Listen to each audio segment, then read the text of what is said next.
तो hello guys, मेरा नाम है अमन शर्मा और आप देख रहे हैं एडिटिंग लवर। तो आज का हमारा टॉपिक है एटीट्यूड। What is attitude? क्या है एटीट्यूड? अब इसका बेसिक चीज़ समझो। एटीट्यूड ये आपको देखने में या सुनने में जितना छोटा वर्ड लग रहा है, लेकिन इसका मीनिंग बहुत ही बड़ा है। समझ रहे हो मेरी इस बात को? समझो इस बात को डीपली समझना। एटीट्यूड क्या है? एटीट्यूड एक चील होती है, वो नीचे भी तो उड़ सकती है, या फिर उसको हवा में क्या उड़ने की आवश्यकता है? जहाँ अदर चिड़ियाँ उड़ रही हैं, अदर जो पक्षी वगैरह उड़ रहे हैं, वहाँ भी तो उड़ सकती है। क्यों नहीं उड़ती है? क्योंकि उसके अंदर एटीट्यूड है, और एटीट्यूड से वो आसमान में जाकर सबसे अलग उड़ती है। क्यों? That is attitude. एक एटीट्यूड ही होता है जो इंसान को सबसे भीड़ से अलग दिखाता है, वही एक एटीट्यूड होता है। अब एक फॉर एग्जांपल के लिए शेर ले लो। एक जंगल में शेर होता है, ठीक है? तो शेर से क्यों सब लोग डरते हैं? वो अगर दहाड़े ना, क्योंकि उसे लगता है कि उसकी जैसी ताकत इस पूरे जंगल में नहीं है। क्यों लगता है उसे? एटीट्यूड है।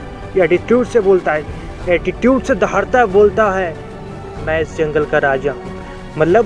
वो दिखाना चाहता है कि उसके जैसा एटीट्यूड किसी के अंदर नहीं है। वास्तव में एटीट्यूड उसके जैसा किसी में नहीं है। That is attitude. आपने अल्बर्ट आइंस्टाइन का नाम तो सुना ही होगा, जिन्होंने एक फार्मूला दिया था E=mc²। तो उनको क्या लगता था? वो आम लोगों की तरह तो जी सकते थे, जैसे भीड़ में सारे लोग चले उनकी तरह वो भी चल सकते थे, लेकिन नहीं चले। क्यों? क्योंकि उन्हें भीड़ से कुछ अलग करना था, कुछ अपने आप को प्रूव करना था, कुछ अलग दिखाना था। उन्होंने एटीट्यूड पाला अपने अंदर, और ऐसा एटीट्यूड पाला कि आज फादर ऑफ फिजिक्स फिजिक्स के पिता कहे जाते हैं, जिन्होंने फार्मूला दिया था E=mc²। दैट इज़ एटीट्यूड, उसे कहते हैं एटीट्यूड। समझ रहे हो मेरी बात को ना? और एक 16 साल का लड़का क्रिकेट खेलता है, और उसके मुंह पे सीधे बॉल आती है, काफ़ी स्पीड से बॉल आ रही है, और वो खड़ा है पिच में अपना बैट लेकर। बॉल आ रही है और बॉल सीधे उसके मुंह में जा घुसती है, और वो लड़का जो है वहीं पर गिर जाता है। गिरने के बाद सारी जो पिच है सुनसान एकदम पड़ जाती, आवाज़ें आनी बंद हो जाती हैं। तो लोगों को लगता है ये लड़का जो है अब नहीं खेलेगा, इसके जो है काम हो गया इसका। लोगों को लगा ये मर गया, लेकिन वो लड़का उठता है और कहता है मैं खेलूँगा। That is attitude. वो एटीट्यूड होता है। पता है उस बंदे का क्या नाम है? Sachin Tendulkar. That is attitude. अगर एटीट्यूड पालना है ना, तो इनके जैसे पालो। समझ रहे हो? हाँ, एटीट्यूड गलत भी है अगर इसको आप निगेटिव वे में ले रहे हो। अगर पॉजिटिव वे में ले रहे हो तो बहुत ही अच्छी बात है। एटीट्यूड एक इंसान को सबसे अलग दिखाता है, और लोग कहते हैं एटीट्यूड बहुत दिखा रहे हो। क्यों ना दिखाऊं भाई? एटीट्यूड है तो दिखाऊंगा ही। समझ रहे हो? एटीट्यूड रखो, लेकिन शेर के जैसा, ना कि गीदड़ों के जैसा एटीट्यूड। समझ रहे हो मेरी बात? तो एटीट्यूड इंसान को सबसे अलग बनाता है। अब फॉर एग्जांपल के लिए आप कोई एक्टर ही ले लो, मान लो सलमान खान है, ठीक है? अगर वो कहे कि उसकी एंट्री वगैरह हो तो वो नॉर्मली आए, कुछ ना चहल पहल ना हो, और सूखी सौखी बॉडी वगैरह बना कर आए, तो क्या आप उसकी मूवी देखना पसंद करोगे? और क्या अगर वो एटीट्यूड से ना बोले, अगर कोई भी बात कॉन्फिडेंटली ना कहे, एटीट्यूड से ना बोले, तो क्या आप उसकी मूवी देखोगे? नहीं देखोगे। क्यों? क्योंकि उस बंदे के अंदर एटीट्यूड नहीं है नहीं? और वही सलमान खान बॉडी बनाकर आ रहा है, डोले सोले सिक्स एप बनाकर आ रहा है, और पब्लिक चिल्लाई जा रही है, जिसका कभी चिल्लाना बंद ही नहीं हो रहा। वो attitude. That is attitude. Attitude पालना है ना, तो शेर के जैसो पालो, वरना गीदड़ों की तो कोई नहीं पूछता। समझ रहे हो मेरी बात? शेर का क्यों एग्जाम्पल दिया जाता है? That is attitude. अब आपने एडिशन का नाम तो सुना ही होगा, सबने ही सुना होगा एडिशन को। शायद ही कोई मूर्ख इंसान हो जो ना जानता हो एडिशन को। अब एक ऐसा बंदा जो 999 बार फेल होने के बावजूद भी कहता है कि मैं बल्ब बनाऊंगा और मैं जलाकर भी दिखाऊंगा, क्या लगता है आपको?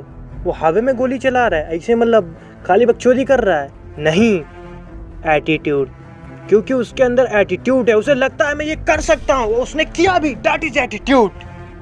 समझ रहे हो मेरी बात को? एटीट्यूड पालना है तो एडिशन के जैसे पालो, एटीट्यूड ही पालना है ना तो शेर के जैसे पालो, एटीट्यूड ही पालना है ना तो अल्बर्ट आइंस्टाइन के जैसा पालो। That is attitude. एटीट्यूड इंसान को सबसे अलग बनाता है, भीड़ से अलग दिखाता है, कुछ करने की काबिलियत को दिखाता है। That is attitude. समझ रहे हो इस बात को? एटीट्यूड इंसान को सबसे हट के दिखाता है। That is attitude. अब कुछ बंदे मेरे से पता क्या बोले, अब डुप्लीकेट शाहरुख खान आया मेरे पास, पता क्या बोल रहा?